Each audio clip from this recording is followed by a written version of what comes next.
Hi friends, இன்றைக்கி வந்து பார்த்திங்கன்னா நம்ம முட்டை நூடுல்ஸ் எப்படி செய்கிறதுன்னு சொல்லிட்டு பார்க்கலாம். இது ரொம்பவே காரசாரமான சுவையான டேஸ்ட்டில் இருக்கும். இந்த ரோட்டு கடையில் செய்கிற மாதிரி.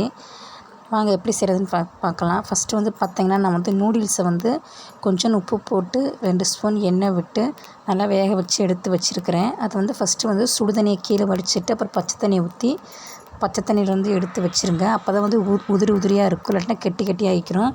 அதுக்கப்புறம் வந்து பார்த்திங்கன்னா முட்டைக்கோஸு, அப்புறம் வந்து குடமிளகா, இது எல்லாத்தையும் நல்லா வந்து எண்ணெயில் நல்லா ஃப்ரை பண்ணிக்கலாம். அது கூடவே வந்து பார்த்திங்கன்னா 5 முட்டை போட்டு நல்லா 5 முட்டையை நல்லா ஃப்ரை பண்ணிக்கோங்க. இது வந்து பார்த்திங்கன்னா 5 பேர் வந்து தாராளமாக சாப்பிட்லாம் இந்த நூடுல்ஸை. இது ரெண்டு நூடுல்ஸ் பாக்கெட் எடுத்திருக்கேன், சங்கு நூடுல்ஸ் பாக்கெட்டு. இப்போ 5 முட்டையை வந்து போட்டு நல்லா வறுத்துக்குங்க. இப்போ முட்டையை நல்லா வறுபட்டுருச்சு. இது கூடவே வந்து பார்த்திங்கன்னா நூடுல்ஸ் பாக்கெட்லேயே வந்து 2 மசாலா பாக்கெட் இருக்கும். அந்த மசாலா பாக்கெட்டையும் ஆட் பண்ணிக்கோங்க. அது கூடவே நம்ம கொஞ்சம் மசாலா ஐட்டம் சேர்த்துக்கலாம். கரம் மசாலா கொஞ்சோண்டு, அப்புறம் கறி மசால் பொடி கொஞ்சோண்டு,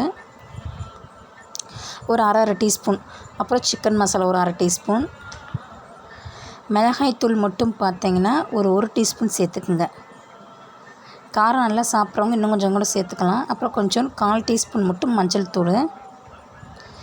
இப்போ இது எல்லாத்தையும் போட்டு நல்லா வந்து அந்த முட்டையோடு சேர்த்து இந்த மசாலையும் சேர்த்து நல்லா வதக்கிடுங்க. அந்த மசாலாவோட கொஞ்சம் பச்சை, நம்ம எண்ணெயிலே அந்த வதக்கும்போது மசாலாவோட கொஞ்சம் பச்சை வாசனையும் போயிடட்டும். வந்து பார்த்திங்கன்னா அதுவும் நல்லா வறுபட்டுருச்சு. இப்போ நம்ம வேக வச்சு எடுத்து வச்ச நூடுல்ஸை இப்போ இது கூடவே சேர்த்துடலாம். இது கூடவே தேவையான அளவு உப்பு சேர்த்துக்குங்க. அப்புறம் வந்து பார்த்திங்கன்னா சோயா சாஸும், அப்புறம் வந்து சில்லி சாஸ்ன்னு நினைக்கிறேன், அதுவும் சேர்த்துக்குங்க. இப்போ சேர்த்துட்டு இப்போ எல்லாத்தையும் நல்லா மிக்ஸ் பண்ணிடலாம்.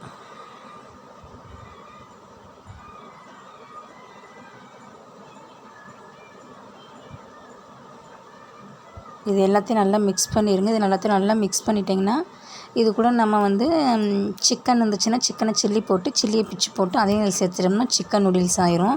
இது உண்மையிலே செம்ம டேஸ்ட்டாக இருக்குங்க. இதை நீங்கள் செஞ்சு சாப்பிட்டு பாருங்கள், சூப்பராக இருக்கும். இந்த வீடியோ உங்களுக்கு பிடிச்சிருந்தால் லைக் பண்ணுங்கள், ஷேர் பண்ணுங்கள், சப்ஸ்கிரைப் பண்ணுங்கள். தேங்க்யூ.